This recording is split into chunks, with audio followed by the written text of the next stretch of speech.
Good morning, everyone, and welcome to the Piper Report. Well, I have a short article here, and it's sad. It's sad. It's sad because I think it perfectly describes a lot of the mentality we have from the younger generation. Now, when I say younger generation, people might kind of laugh at that because I'm only 29 years old, so technically I am also a millennial. But when you see acts like this, acts that basically delineate how unpatriotic people are becoming, and there's a really thick line between being patriotic or being unpatriotic and just being horrible to those who sacrifice their lives for you. And I'm referring, of course, to the whole Utah situation where an American flag was removed and replaced with an ISIS flag. An ISIS flag, really? We have all watched a lot of the atrocious things that ISIS has done. There used to be a website, the website still exists, zerocensorship.com, where you could actually watch all of the despicable acts that ISIS has done. The site now has removed the ISIS videos, but I confess that I have watched some of them.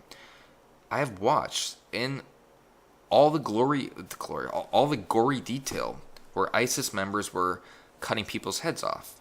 I watched where they hung people, and I watched where they drowned people, and I actually saw the whole videos. Now you're probably wondering why the hell am I even watching it? Well, sometimes it's just amazing to actually see the depths of evil and the depths of degradation and inhumanity of how low people can go when they're trying to fight for an ideology.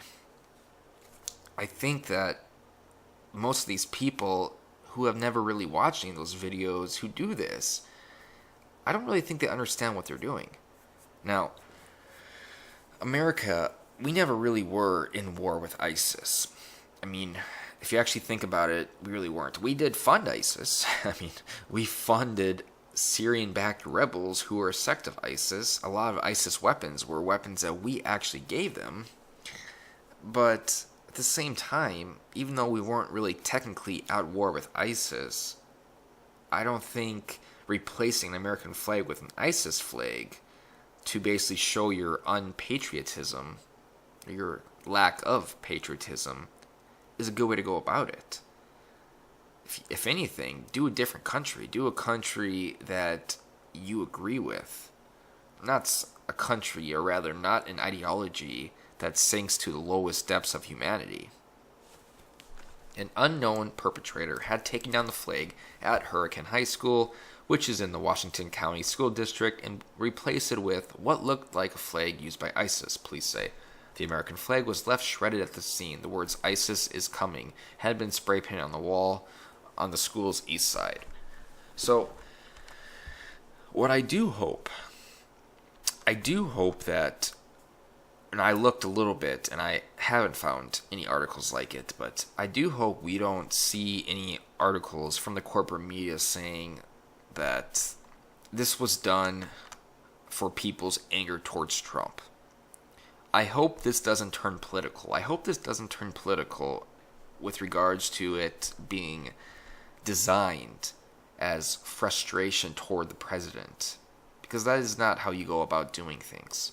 That's not how you go about doing things. It would be synonymous with, after Trump was elected, we had those 4 black kids kidnapped, mentally handicapped white kid, and basically tortured him for 3 days and put it on Facebook.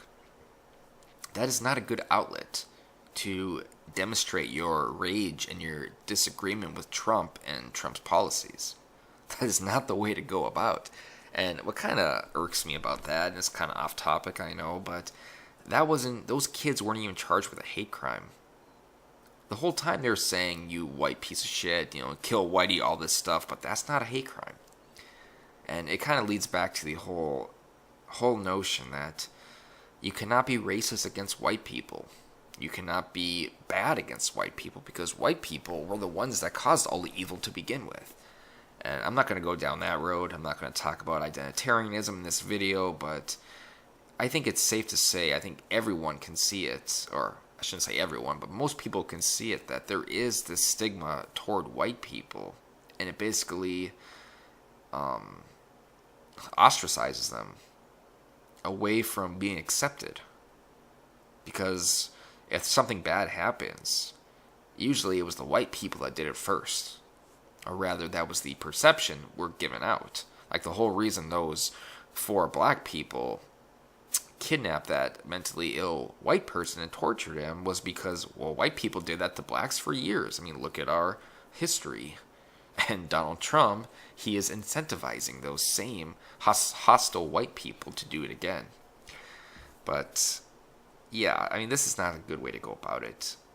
Whether or not you disagree with Donald Trump is irrelevant. You don't replace a flag with an ISIS flag, especially a flag. I mean, people have died for that, right? People have sacrificed everything so you could have anything. You really should show respect to the American flag. Whether or not you agree with Donald Trump is irrelevant. At least show respect. It's getting sad that we are devolving to such a degree where we can do this and not be upset by it.